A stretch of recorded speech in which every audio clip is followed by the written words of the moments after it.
Bonsoir à toutes et à tous. Merci d'avoir choisi la 7.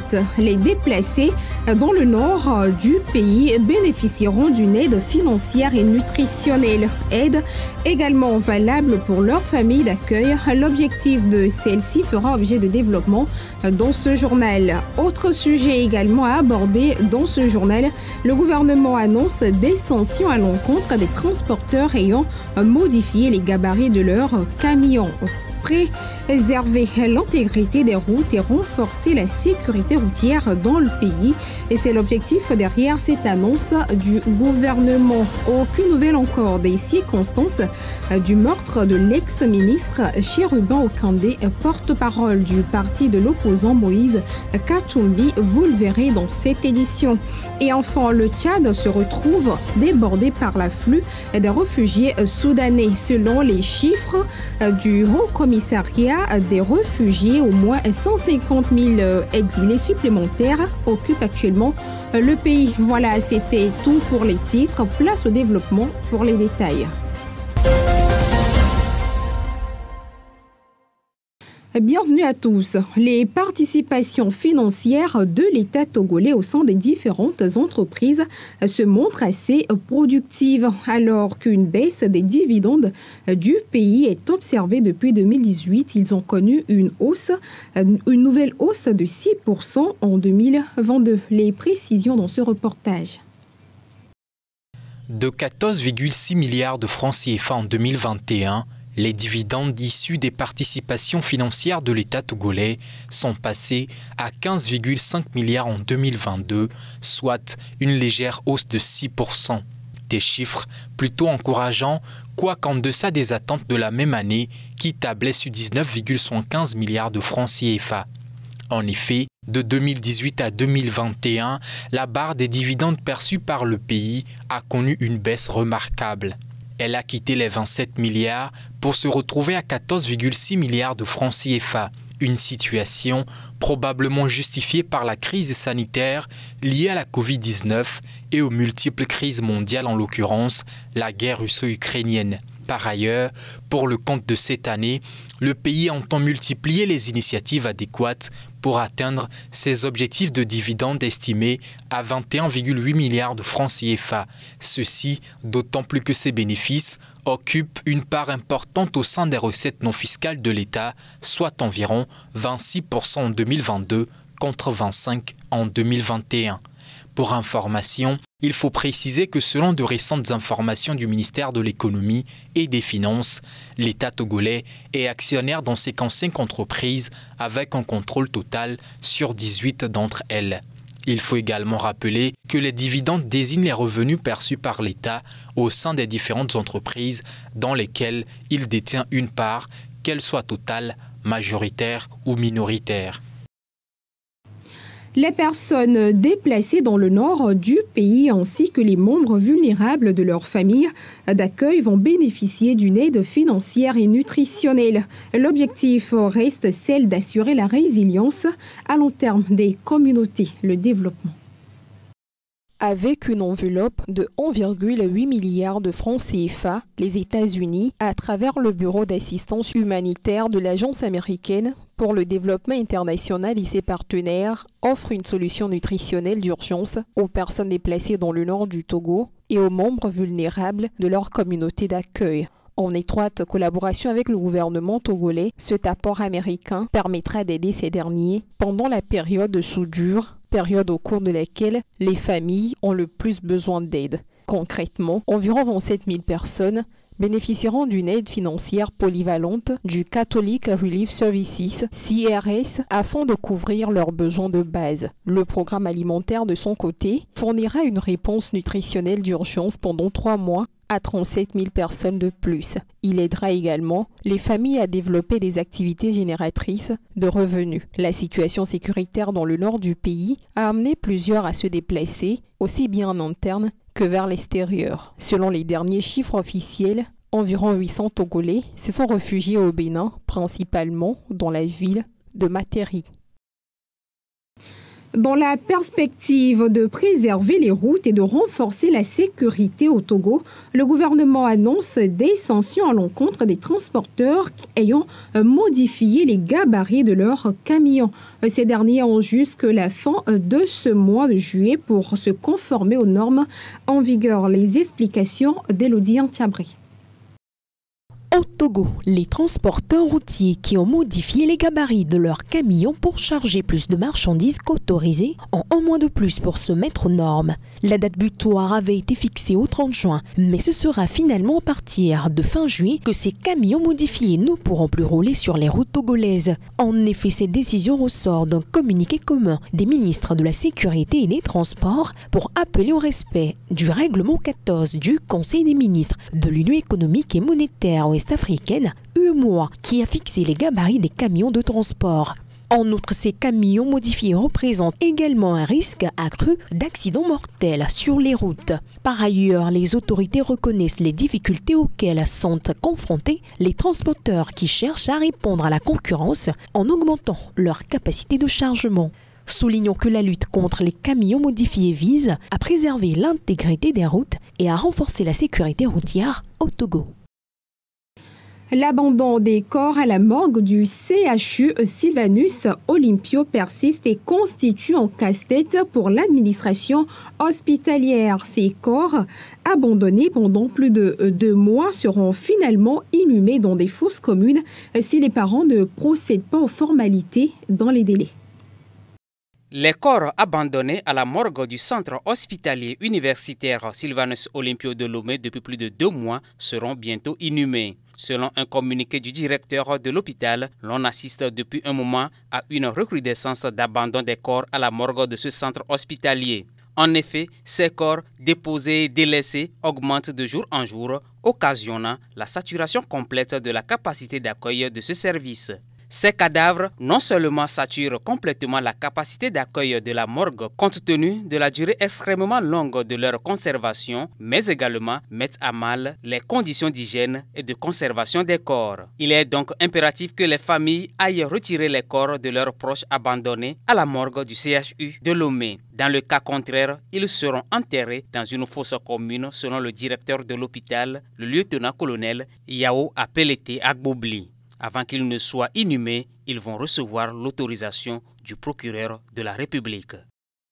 Un sujet santé pour clore cette page nationale. Pour la première fois dans toute l'histoire des pays africains dans leur combat contre le paludisme, des doses de vaccins anti-paludiques seront bientôt disponibles dans 12 pays africains pour les 2 prochaines années. Les précisions. Du traitement, l'Afrique passera bientôt à la prévention par voie vaccinale du paludisme, l'une des maladies mortelles ennemies des pays africains surtout. Pour l'heure, des déploiements de doses de ces tout premiers vaccins sont en cours et devraient bénéficier à 12 de ces pays africains. Ils sont le Burkina Faso, le Bénin, le Ghana, le Malawi, le Kenya, la Sierra Leone, la RDC, l'Ouganda, le Burundi, le Cameroun, le Nigeria et le Niger. Ils ont été identifiés compte tenu du fait que la situation soit plus critique chez eux qu'ailleurs. Le nombre total de vaccins qui sera mis à disposition de ces derniers est estimé à 18 millions. La période annoncée pour l'arrivée des premières doses est celle d'octobre à décembre 2023 et les administrations débuteront le début de l'année prochaine. Par le biais de cette initiative, le nombre considérable de décès enregistrés chaque année chez les enfants comme chez les adultes se verra réduit. Cela nécessite une bonne gestion de ces doses et un suivi très rigoureux de l'effectivité de la prise des vaccins.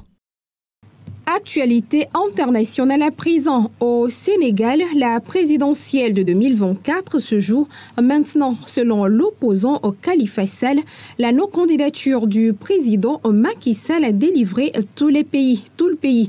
Mais pour avoir bénéficié d'une grâce après la condamnation à 5 ans de prison pour détournement de fonds publics, l'ancien maire de Dakar pourra participer au scrutin présidentiel de l'année prochaine. Les précisions.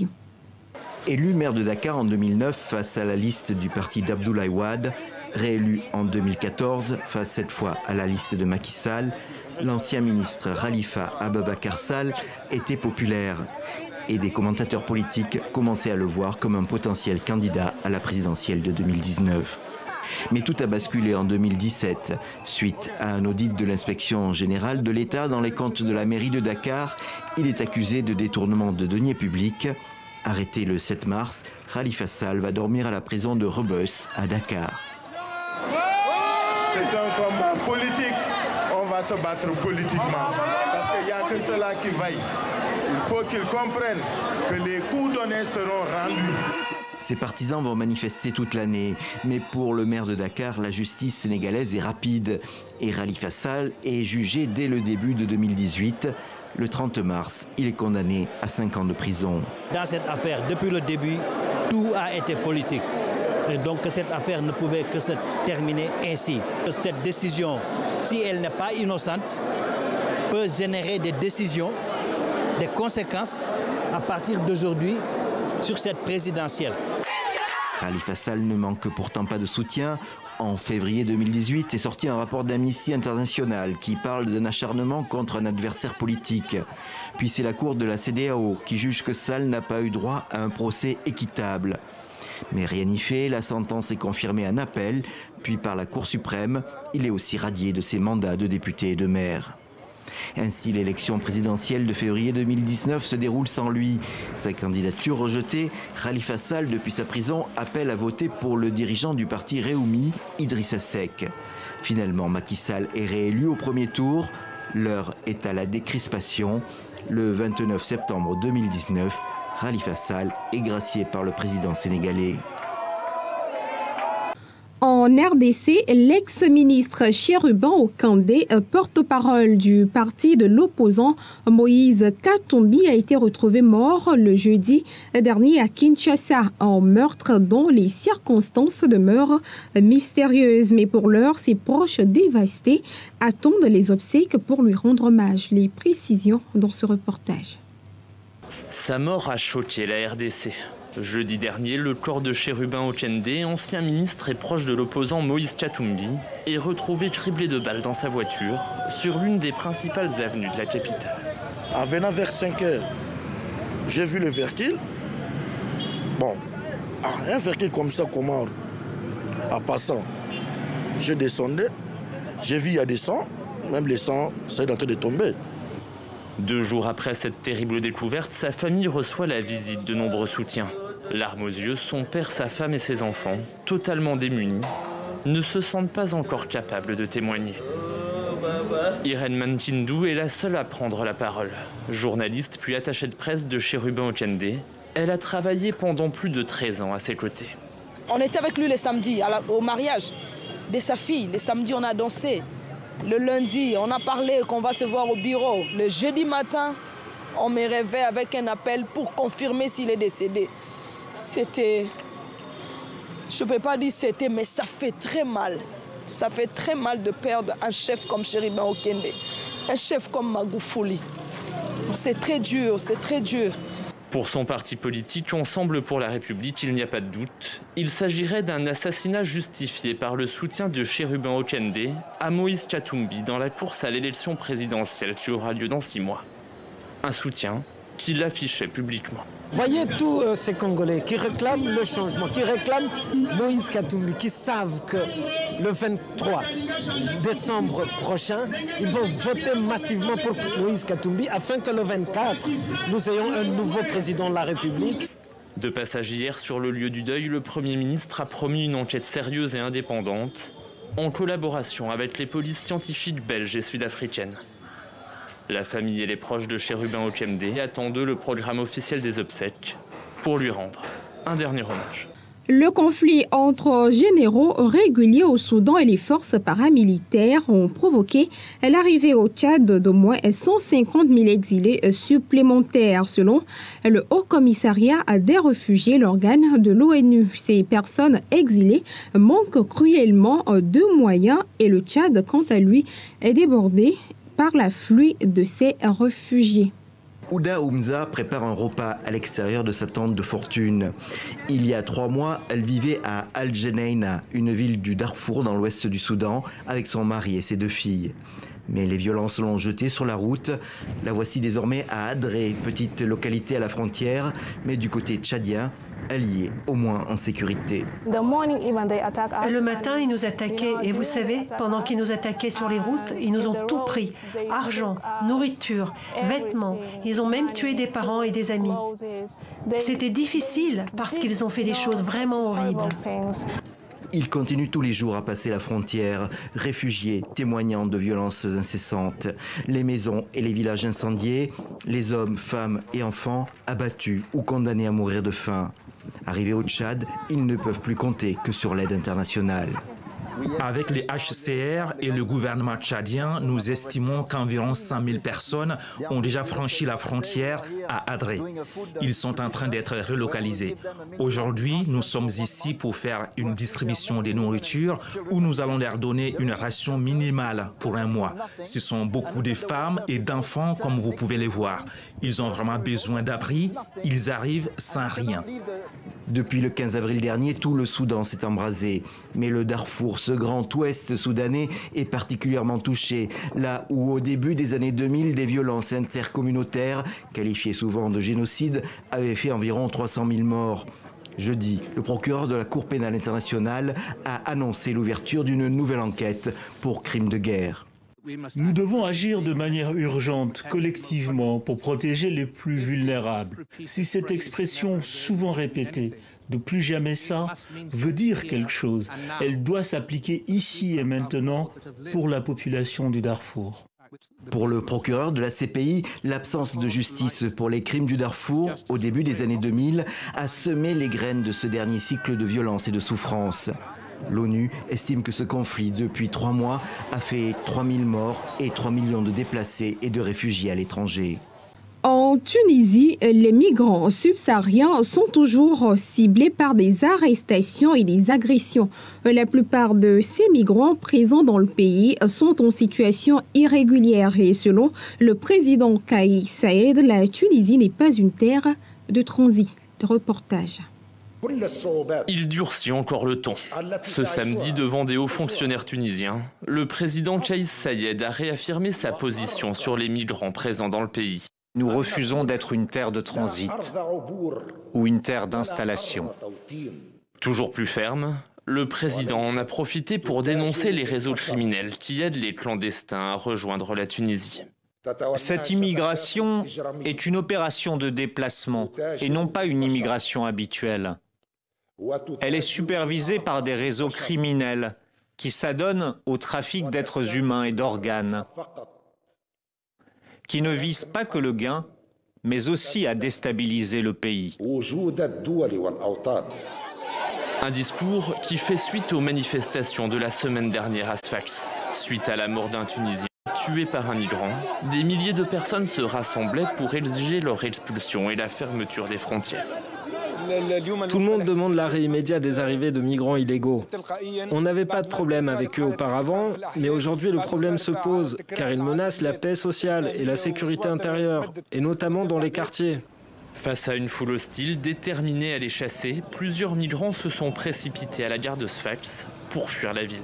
À Human Rights Watch, nous avons documenté des expulsions collectives de migrants africains noirs, à la fois du côté de la frontière avec la Libye, où ils sont, selon les estimations que nous avons, entre 500 et 700. Mais les autorités, les forces de sécurité tunisiennes procèdent aussi à des expulsions du côté de l'Algérie, où pour l'instant nous avons moins d'informations sur leur nombre. Des milliers de migrants sont désormais bloqués le long des frontières algériennes et libyennes.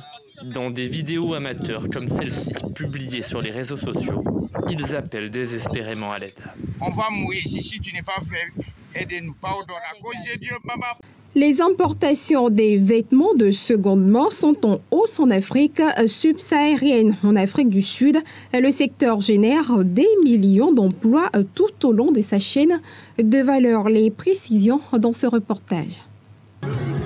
Pendant des heures, ils arpentent les allées du marché de Dounouza à la recherche d'inspiration. Sur ces étals, des kilos de vêtements de seconde main venus d'Europe. Des pièces indésirables que Koumo, 20 ans, et Klein, 22 ans, transforment en création originale pour leur collection Dounouza, vie de vêtements. La question à laquelle nous essayons de répondre avec ce projet est celle de la disparité entre le Nord et le Sud. Pourquoi certaines parties de l'Afrique sont des dépotoirs pour les pays européens? Et je pense que ce projet est en quelque sorte une réponse à cette question. Un bon design est un design qui résout les problèmes, mais je pense que l'un des plus gros problèmes de notre génération est la durabilité. Même si c'est un peu malheureux qu'en tant qu'Africains, on se retrouve à porter ce problème alors qu'on n'en est pas la cause. Une injustice que le duo de stylistes répare à sa manière. L'upcycling, que l'on peut traduire par surcyclage ou recyclage valorisant, est l'art de réutiliser un objet d'une nouvelle manière sans modifier le matériau d'origine. Contrairement au recyclage, qui consiste généralement à décomposer le matériau d'origine pour en faire autre chose. Je suis noir, il est métis.